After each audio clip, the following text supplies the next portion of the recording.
Une découverte fascinante au fond du lac Michigan. Elle est là depuis plus de 150 ans et maintenant nous pouvons la voir. Bien avant que le sonar ne trace son contour, la vapeur-barge Milwaukee Star disparut sous le lac Michigan comme si elle avait été effacée par l'eau elle-même, ne laissant que des rumeurs portées par le vent et les vagues.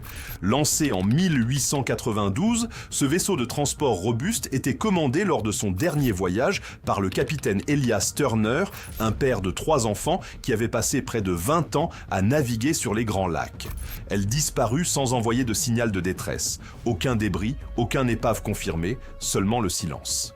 Des décennies plus tard, lorsque la technologie atteignit enfin le fond du lac, la découverte forcerait les historiens à repenser à la véritable nature du plus grand danger du lac, qui n'était peut-être jamais la tempête que l'on pouvait voir. Le lac qui a construit un empire. À la fin du 19e et au début du 20e siècle, le lac Michigan fonctionnait comme une autoroute industrielle. Le bois, le grain, le charbon et le fer circulaient constamment entre Chicago, Milwaukee et de plus petites villes portuaires dont la survie dépendait du commerce fluvial. Des navires comme le Milwaukee Star étaient construits pour l'endurance plutôt que pour l'élégance. Ils transportaient les matières premières qui alimentaient l'expansion de l'Amérique, transformant le lac en un corridor d'opportunités. Les capitaines comptaient plus sur leur expérience que sur les prévisions météorologiques. Les prévisions étaient limitées, la communication était rudimentaire et les itinéraires étaient suivis par mémoire et instinct. Pour de nombreux équipages, les voyages semblaient routiniers malgré l'échelle océanique du lac. L'eau pouvait s'étirer à perte de vue comme un océan, mais ses dangers étaient souvent sous-estimés parce qu'il ne s'agissait pas d'eau salée. Le Milwaukee Star commença son dernier voyage comme tant d'autres, chargé de marchandises et avec un équipage d'hommes qui comprenaient le risque, mais faisaient confiance à leur navire et à leurs compagnons. Les familles regardaient la fumée s'élever des cheminées tandis que les cordages étaient largués. Un autre voyage signifiait un autre salaire, un autre retour en toute sécurité. Personne n'imaginait que ce départ deviendrait un adieu permanent. Lorsque le navire s'engagea en mer ouverte, rien ne suggérait un danger immédiat. Pourtant, le lac Michigan portait déjà un cimetière grandissant sous sa surface. La prospérité et la catastrophe voyageaient souvent côte à côte. Et les mêmes eaux qui avaient construit des villes avaient englouti des centaines de navires sans explication. Eau calme, menace cachée. Pour les observateurs extérieurs, le lac Michigan pouvait paraître calme, sa surface reflétant le ciel comme du verre poli. Les capitaines vétérans savaient mieux. La géographie du lac permettait au système météorologique de prendre de l'énergie sur de longues distances. Des changements rapides de pression, des averses soudaines, des embruns glacés et des vagues abruptes pouvaient se développer plus vite que les systèmes de prévision de l'époque ne pouvaient suivre. Les tempêtes traditionnelles n'étaient qu'une partie de la menace. Les recherches modernes ont révélé un autre phénomène que les équipages anciens ne pouvaient nommer. Les métaux et tsunamis. Contrairement aux tsunamis sismiques déclenchés par des tremblements de terre, les métaux et tsunamis sont causés par des changements rapides de pression atmosphérique. Lorsque les conditions s'alignent, ces changements peuvent pousser l'eau à créer des vagues soudaines et puissantes, sans avertissement. Un exemple frappant a eu lieu le 26 juin 1954, lorsqu'un métaux et tsunami frappa la rive de Chicago. Une vague soudaine d'environ 3 mètres de hauteur emporta des gens dans le lac, causant plusieurs morts. Les scientifiques découvrirent plus tard que le lac Michigan connaît plus d'événements de métaux et tsunamis que n'importe quel autre grand lac. Pour les navires naviguant des décennies plus tôt, sans surveillance atmosphérique ni modélisation moderne, de telles forces auraient semblé mystérieuses et inarrêtables. Alors que le Milwaukee Star poursuivait son voyage, des dynamiques atmosphériques invisibles étaient peut-être déjà en train de se former, au-delà de la conscience de l'équipage. Le dernier voyage. Le dernier voyage du navire commença avec une confiance routinière. Les rapports météorologiques suggéraient des conditions gérables et les horaires incitaient les équipages à faire avancer les cargaisons. Les journaux des navires similaires dans la région décrivent des vents modérés et une visibilité correcte. Rien qui justifiait un retard. Au fur et à mesure que le navire s'éloignait de la côte, l'aide devenait distante. La communication reposait sur des systèmes radio limités qui pouvaient échouer sans avertissement. Une fois en pleine mer, un navire était largement seul. Les heures passaient sans souci.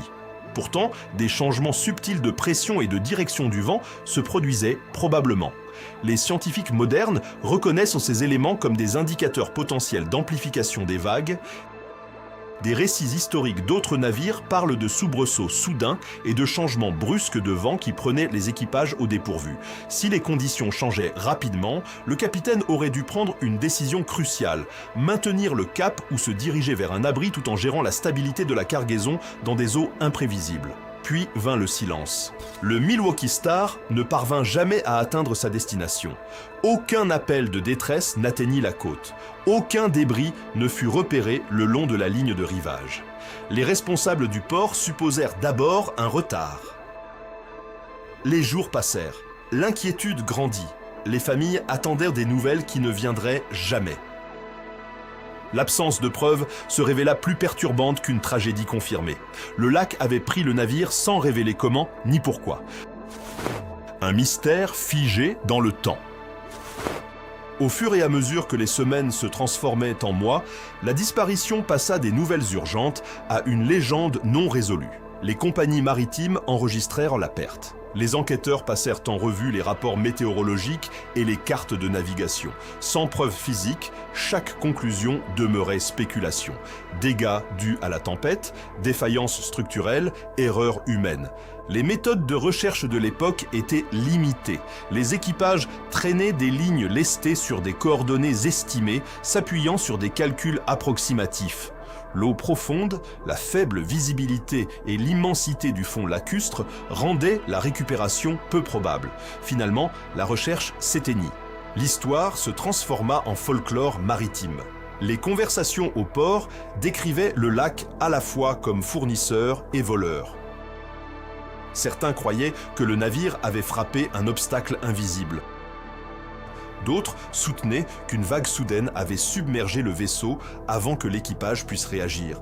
Mais sans épave, le mystère demeurait suspendu dans l'incertitude. Les décennies passèrent, la technologie évolua. La découverte sous la surface.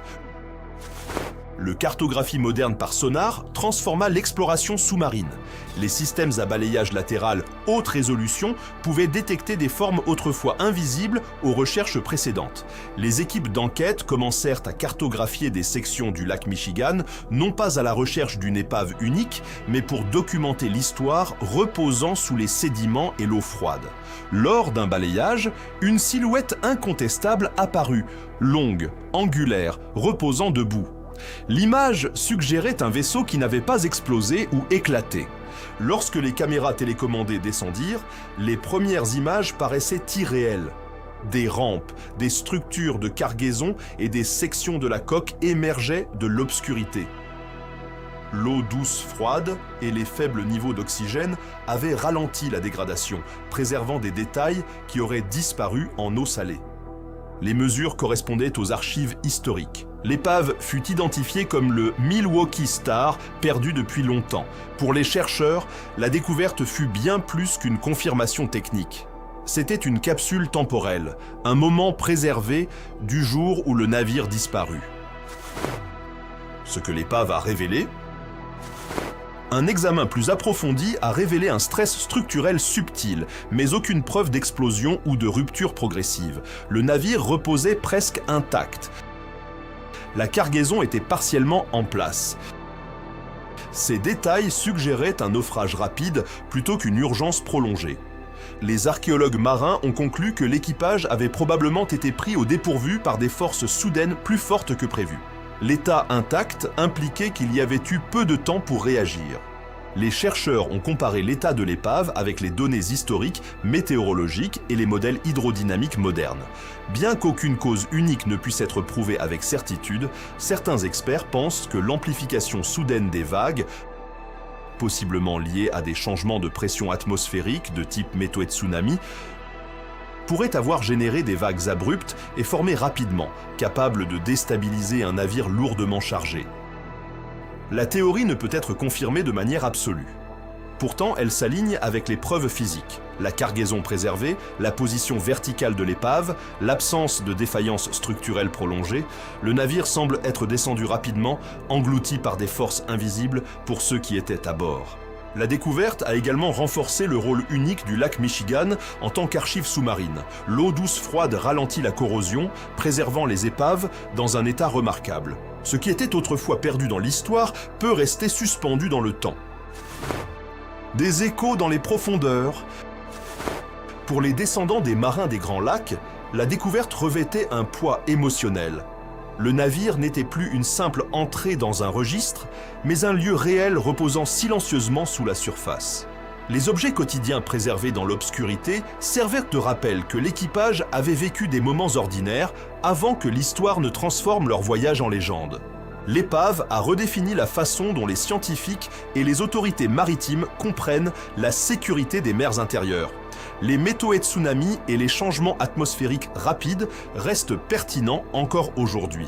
Les prévisions modernes se sont améliorées, mais la nature peut encore se déplacer plus vite que prévu. Le lac Michigan continue de soutenir le commerce et les loisirs. Les ferries traversent les routes quotidiennes. Les navires de fret suivent encore des chemins familiers. Pourtant, sous ces mêmes eaux reposent des centaines d'épaves, chacune représentant un moment où la confiance a rencontré l'imprévisibilité. Le Milwaukee Star se dresse à la fois comme un avertissement et un hommage.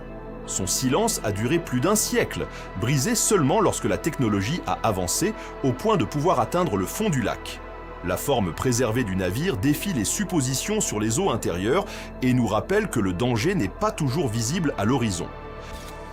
Sous le lac Michigan, le vaisseau reste exactement là où l'histoire l'a laissé, gardé par l'eau froide et le temps. Son histoire redéfinit notre perception du lac, non pas comme une étendue calme, mais comme une force puissante et changeante, capable à la fois de construire des empires et de les effacer. Et quelque part dans l'obscurité, au-delà de la portée de la lumière du soleil, l'empreinte du Milwaukee Star continue de reposer. Un rappel que même les paysages familiers peuvent cacher des histoires attendant des décennies pour être comprises.